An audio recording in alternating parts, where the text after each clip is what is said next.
Okay, we often ask the question, just what is the vaccine? How did it evolve? Where is it today? And so Dr. Ellison is going to give us a brief history of the vaccine itself. And he has a few slides that I'm going to put up on the share screen for us. If you can go ahead. Okay. Well, good afternoon, everyone. I thank you, Mr. Lewis, for inviting me to participate on this panel today. This is appropriate that we have a discussion on a topic that's very important to Black Americans throughout the nation. This is Black History Month, and it's so appropriate that we address vaccination hesitancy and how the evolution of the vaccine has come to us today. Over the past year, there have been 28 million United States Americans that have been infected with COVID-19. Over the past week, over 500,000 sadly have died. 6,000 have died in the state of Colorado. I'm hopeful today from the Federal Drug Administration that we will receive emergency use authorization for the third weapon against COVID-19, that being the J&J vaccine that would join the Pfizer and Moderna messenger RNA vaccines. But this is personal. It's likely both you and I know someone that has been deeply affected by COVID. I would like to show a picture of my family that currently live in Birmingham, Alabama. Like many other African-American families, there are multi-generation members of that family under one roof. Therefore, there's an increased risk of in-house transmission within a multi-generational family. It's likely 1 or 2 members with an underlying chronic disease may live in that house. We as African Americans have been disproportionately affected. When compared to our white counterparts, we're up to 2 times likely to be hospitalized or up to 2 times likely to die. My family in Birmingham, Alabama consists of my 88-year-old father, who has several underlying chronic medical conditions. He has diabetes, heart disease, and a chronic respiratory illness. He lives with my brother, Corey, my 2 nieces, Darren, Sydney, and my nephew, Devin. We understood the risk this particularly posed to my father. On December 25th of 2020, my father gathered with my brother and my nieces and nephew for a family picture. 4 days after that picture, my brother began to experience increasing difficulty to breathe and eventually a loss of sense of his smell. That prompted him to go get tested. And yes, he was positive. In those ensuing 4 days after that, both my nieces and nephew began to develop similar symptoms. We were quite concerned. I have a picture of my father 4 months before the onset of the pandemic, as he's resting in an emergency room, but he's gasping for air. We knew with his chronic underlying conditions, particularly his respiratory illness, should he develop COVID, he might likely die. In 2020, my brother followed all the public health initiatives as dictated by CDC. He actually went overboard. He was extremely vigilant. He would have ultraviolet wands throughout the house that would disinfect contact surfaces. He would strategically locate hand sanitizers at both the front and back of the home. And when appropriate in common living areas within the house, he would practice social distancing. Of course, he would mask up. Boy, did he mask up. Actually, when he actually went out into the public environment, he was actually wearing a respirator. That's how vigilant my brother was. But we were lucky. Both my nieces, nephew, and my brother recovered. 4 out of the 5 within the household had COVID. Fortunately, my father did not acquire COVID, but we were lucky. I don't want to depend on luck. I like to follow the science. I'm proud to say 5 days ago, my father received that second shot of the messenger RNA vaccine in his arm. December 2020 was important because that's when we were introduced to 2 potential saviors, the Moderna vaccine and the Pfizer vaccine. I admit I was skeptical. How can they roll out a vaccine in an 11-month period of time? Was safety sacrificed for speed? There was a lot of information, misinformation that was dispersed on social media.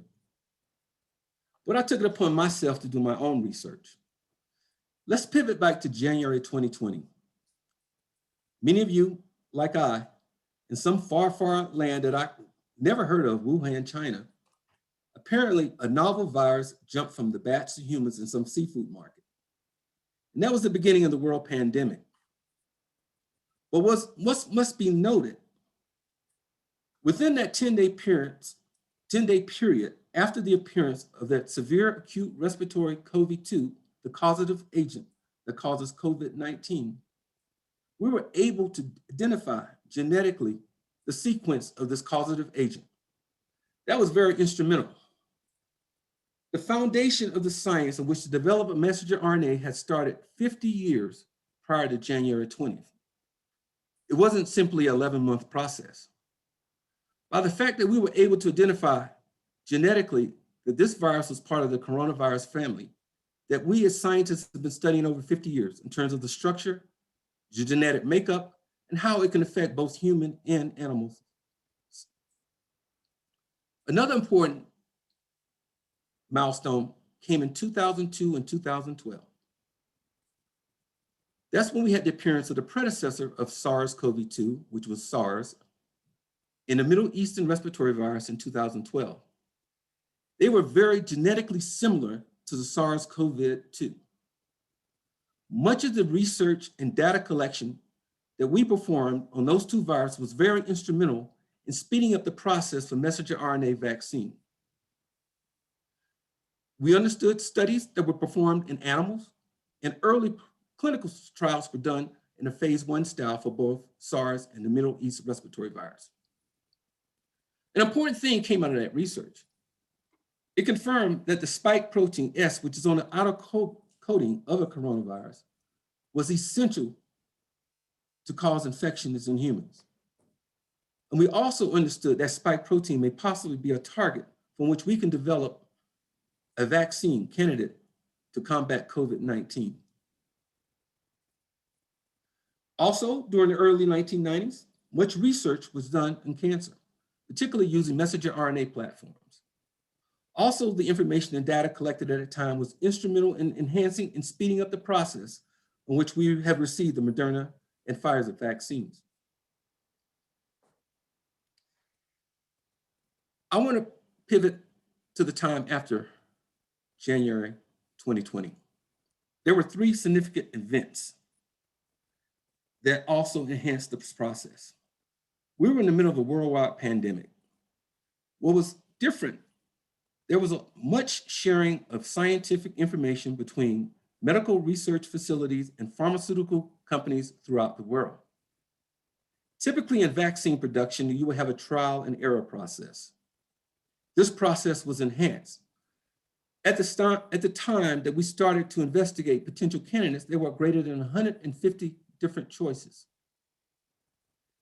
If they would pass the grade of efficacy and safety, they would continue to go along this process.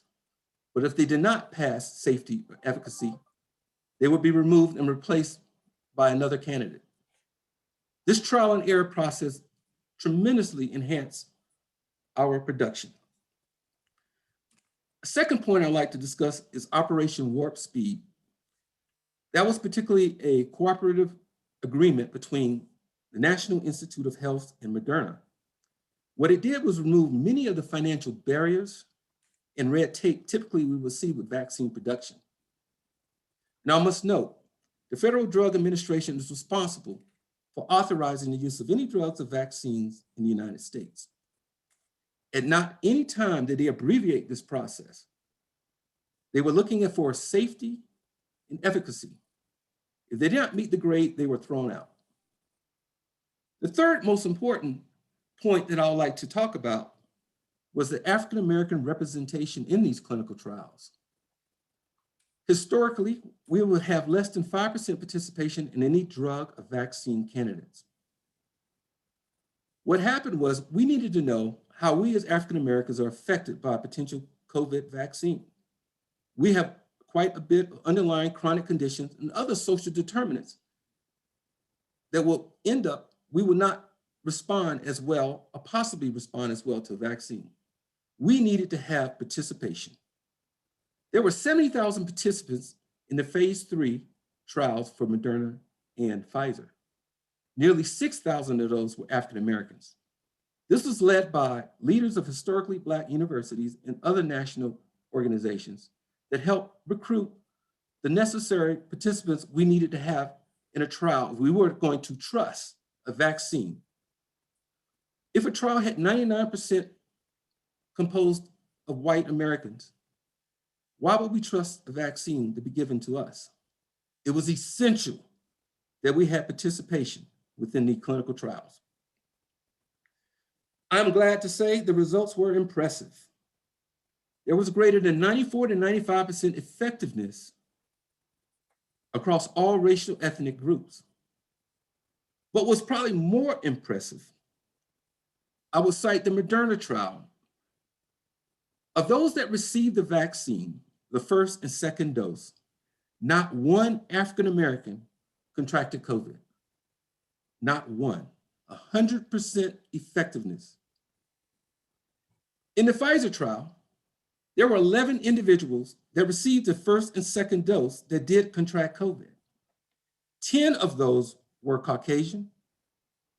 The one was listed as other. So I can't say it was 100% effectiveness in the Pfizer. That other was separated between Latino, African American, and Native American. But nonetheless, the effectiveness of both of these vaccines was transformational. I personally received the second dose in my arm 6 weeks ago. I'm a personal testament on the safety of the vaccine. We're all concerned about the long-standing effects that the vaccine may have. What are the long side effects?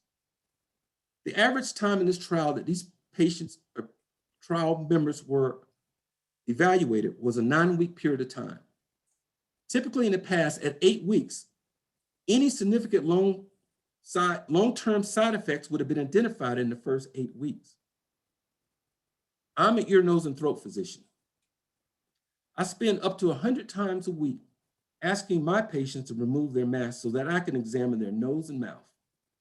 It's not uncommon they're sneezing or coughing, not 6 feet from me, but 6 inches from me. I have not gotten ill. I remain well. We're at a point now that we must follow the science. We must remember to wear a mask, practice social distancing, and wash our hands vigorously. We currently now have 3 options: Pfizer, Moderna, and a hopefully J&J vaccine, all of which are 100% effective, preventing you to be hospitalized or die. Thank you.